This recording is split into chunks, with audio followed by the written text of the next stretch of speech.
Let's protect the children who often face emotional trauma as they become caught in the crossfire of their divorcing or divorced parents. Stay with me, and we will discuss how.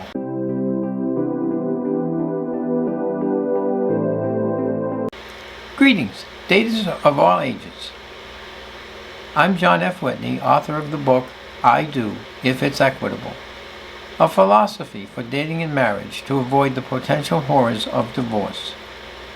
I will be your host and guide as we discuss the I Do philosophy. This is Section 2, Video 7 of 9, Protecting the Children from the Horrors of Divorce. The red square at the bottom right-hand corner of your screen is a subscribe button. If you feel I am doing a good job, please consider clicking that subscribe button anytime during this video. British journalist Catherine Whitehorn said, "Americans, indeed, often seem to be so overwhelmed by their children that they'll do anything for them except stay married to the co-producer." From the personal ads. The title, Looking for Superman. White female looking for a white male, 25 to 35, sober, for friendship and casual dating. Must like children. This one is titled Package Deal.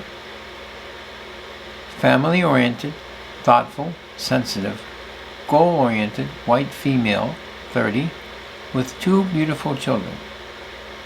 Searching for open, understanding white male, 26 to 31, to share a bottle of wine, good music, nice times. Friends first. Must love children. I love you. You love me. A free copy of the book, I Do If It's Equitable, to the first person who, in the comments below, can tell me where I love you, you love me came from. Sharing love with someone so strongly and uniquely that you bring new life into the world with them is what a loving relationship is all about. Granted, pregnancy, babies, and all that weigh heavier on a woman than on a man. No pun intended. Let's put aside this biological clock reality a woman faces, but a man does not. I won't even go down that road. Suffice it to say, both men and women can be equally motivated to have a baby. However, for women, having a baby can become quite the event. Invariably, the expectant mother acquires a certain glow, beams with excitement, shares the good news, and becomes the center of attention. There's just so much shopping to do, a nursery to furnish, names to choose, showers to be surprised by. The office pool for time and wait is inevitable. The obligatory delivery room video allows all to share the joyous moment. Once the baby is brought home, yet more shopping and showers await, as does 3 months of maternity leave from work. This assures ample time to share the little bundle of joy with everyone. But after the maternity leave expires, the woman of today faces the inevitable question, now what? Not to fear. She has choices. He has responsibilities. She chooses to quit work. Now what? He becomes responsible for all lost income. She decides her career is more important than staying at home with the newborn. He might not want the newborn in daycare. Now what?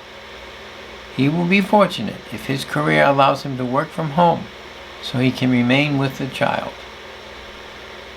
Issues such as these must be addressed before they occur, or else the financial and emotional costs might become devastating.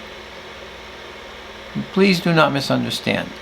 Children bring great joy, but they also put various strains upon the relationship. Granted, I do not have any children, but I was in a relationship for 2 years with a woman who had a 4-year-old son. Believe me when I say that the couple with a child can no longer devote themselves exclusively to each other. Intimate moments must be carefully planned. Gone is the spontaneity to do anything or go anywhere at any time that exists without children. Emotional stress increases. Strain on existing income is real. Daycare costs can be staggering. A parent remaining at home can result in the loss of needed income. With children comes the reality of never-ending current and future expectations. So what's the point? Two, actually. First, he or she might be a single parent. You must know your role and responsibility in the care and well-being of the children which are now part of your life. Oh yes, dealing with his or her ex, or dealing with him or her dealing with his or her ex, is another issue to consider. Second, ideally the relationship produces a child from the love each partner has for each other. However, many men of financial means believe children are nothing more than additional security for the woman. Perhaps that explains the almost immediate pregnancy of women that marry into money. Why? If divorce occurs, a child means child support, and possibly an excuse for maintaining the lifestyle the woman has become accustomed to. Moreover, these men believe the financial consequences of a child are rarely the woman's burden. Rather, the man absorbs them. Nor is the man ever free of that burden, as the woman can use the child to continually haul the man into court for yet more. However, the lack of financial equity before and during marriage can also cost a woman and children dearly. Consider the high school educated waitress who marries a professional. She remains at home for 23 years of marriage, tending to that home, the 3 children of the marriage, and of course, the husband. The husband has an affair with and subsequently divorces his wife to marry a younger woman.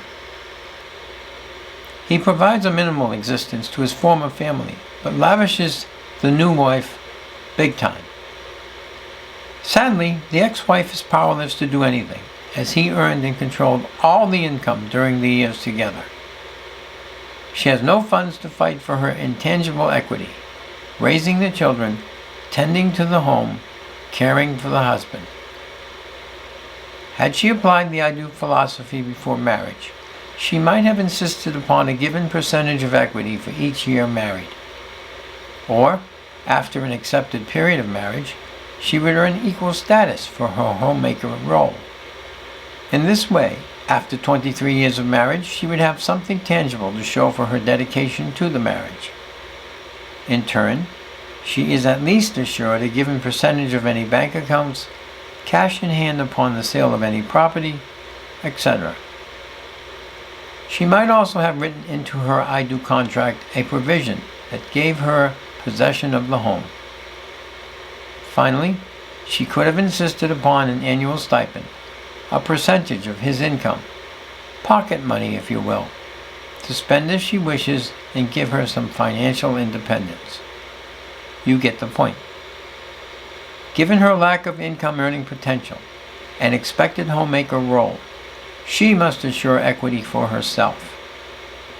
The if-then correlate can then be watched for. If he believes in equity, then he will gladly insist that she receive it.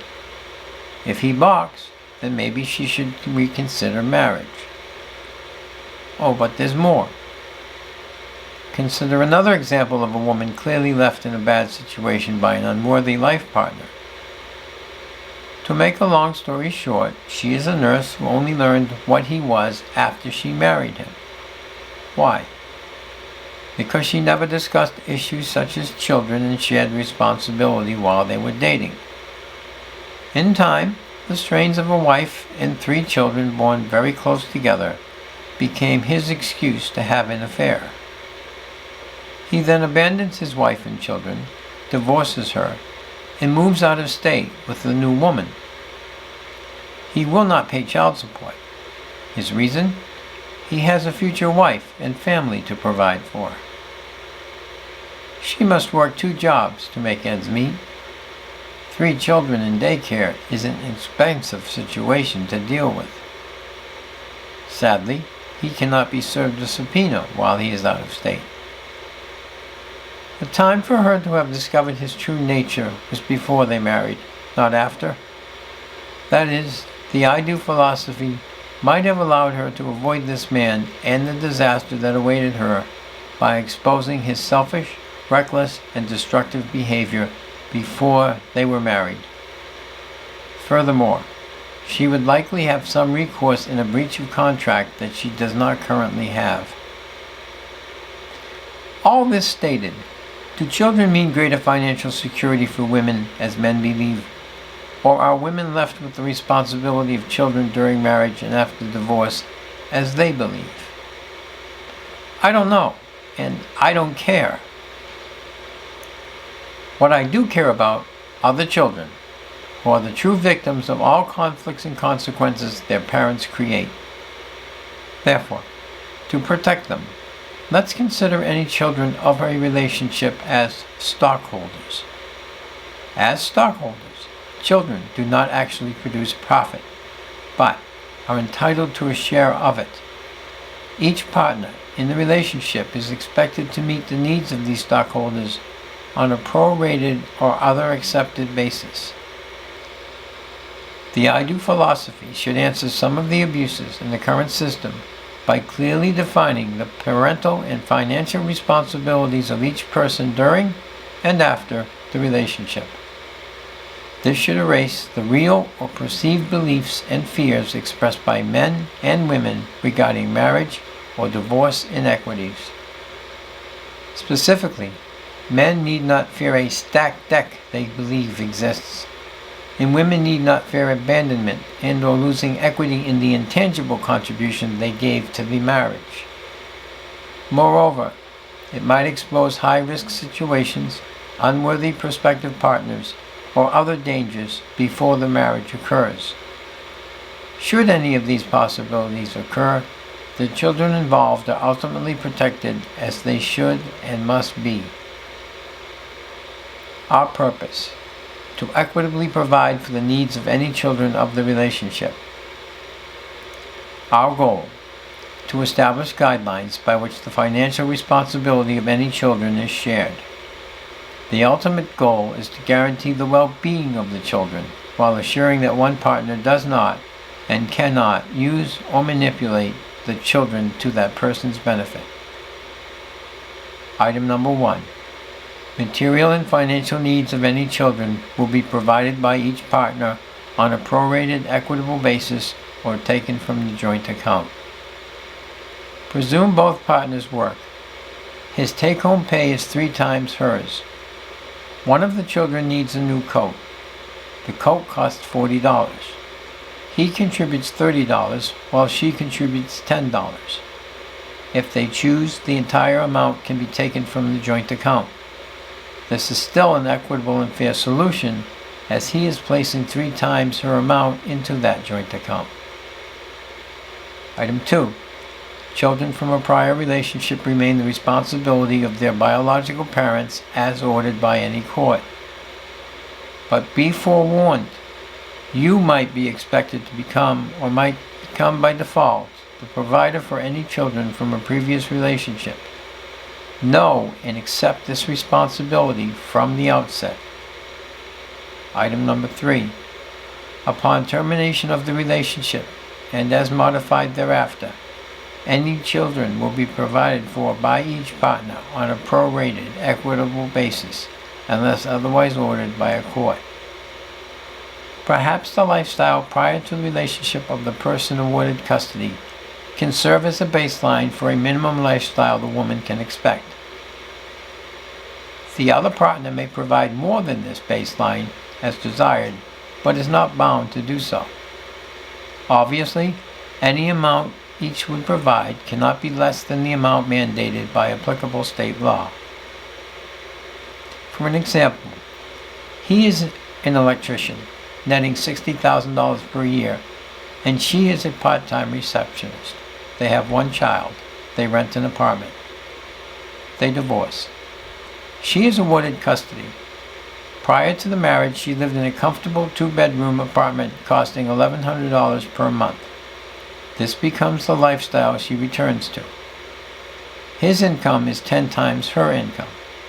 He is responsible for $1,000 of this rent, while she pays $100. The monthly expenses to care for and provide for the child are met by each on a prorated, equitable basis. At the time of the divorce, he earns 10 times her income. His obligation to the child is 10 times hers. If $1,500 per month is required to care for the child, he pays $1,350, she pays $150. His total obligation is $18,000 a year for support, plus $12,000 a year for rent, which equals $30,000 per year. This is much to her favor, given that the state-mandated support amount is 1/3 his net income, or $20,000. Item 4.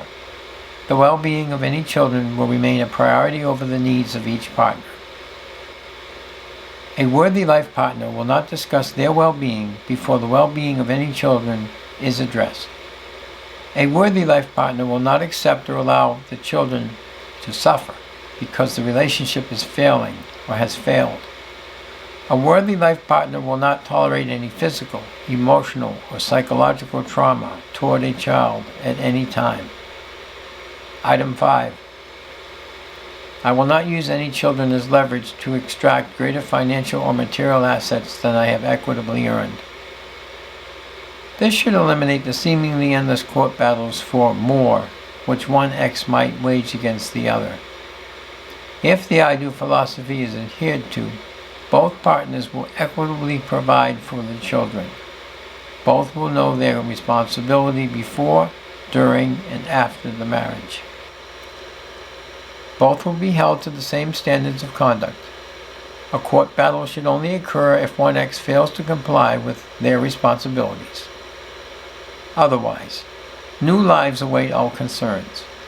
Most important, the children need not become involved in the destructive battles that their parents or parents' attorneys might wage.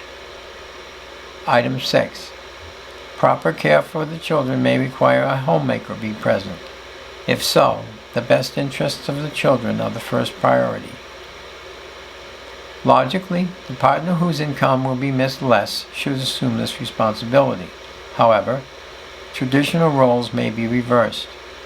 Child care issues may require creativity and flexibility.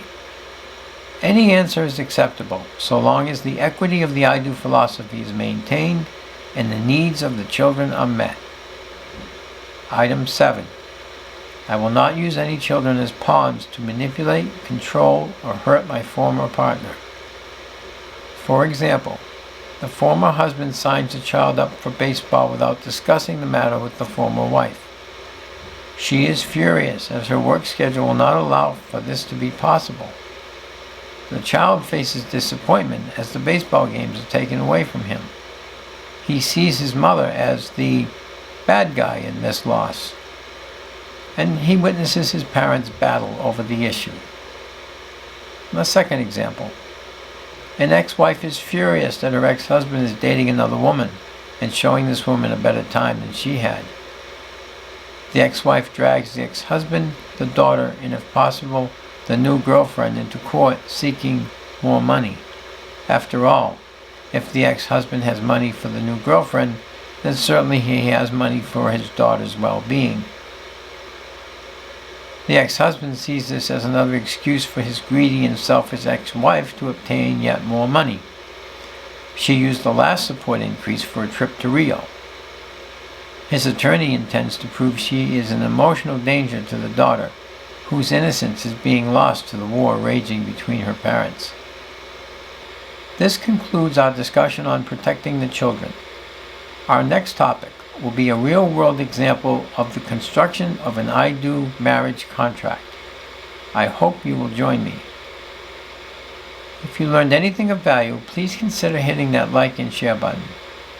Leave me a comment, especially if you have a question, concern, problem, or issue we might be able to solve together. Or perhaps you can assist me in improving my presentations to you. Finally, if you feel I am worthy of your time and effort, please consider subscribing. And don't forget to hit the bell icon so you will know when I upload a new installment of the I Do philosophy. Until next time, date wisely, date safely, and remember, I do if it's equitable.